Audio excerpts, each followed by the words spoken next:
নোয়াখালী ফুচকাতে অবশ্যই আসবেন। আমাদের এখানে উন্নত মানের ফুচকা হয় পুলিশ সুপারের সাথে। এটা পুলিশ সুপার, অবশ্যই ফুচকা সব করে খাবেন। নোয়াখালী কাজী ফুচকা হাউস, অবশ্যই আসবেন। নোয়াখালী কাজী ফুচকা হাউস, অবশ্যই এখানে উন্নত মানের টক ভালো পাওয়া যাবে।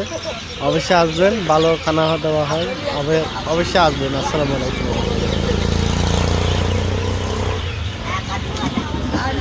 নোয়াখালী কাজী ফুচকা হাউস, অবশ্যই আসবেন। এখানে উন্নত মানের ফুচকা পাওয়া যায়, অবশ্যই আসবেন। বেশি বেশি ভালো করে স্পেশাল ফুচকা বানানো হয়। অবশ্যই এখানে ভালো ভালো ফুচকা হয়, অবশ্যই আসবেন। নোয়াখালী কাজী ফুচকা হাউস, এখানে উন্নত ফুচকা, টক ঝাল, টক মিষ্টি, টক দধি, টক বিয়ার আঁকিয়ে হচ্ছে সব কিছু অর্ডার নেওয়া হয় পুলিশ সুপারের সাথে। অবশ্যই নোয়াখালী ফুচকা হাউস, নোয়াখালী ফুচকা হাউস, অবশ্যই আসবেন। লাইক কমেন্ট শেয়ার করুন বেশি বেশি। আমার ইউটিউবের চ্যানেলগুলো অবশ্যই সাবস্ক্রাইব করে রাখবেন।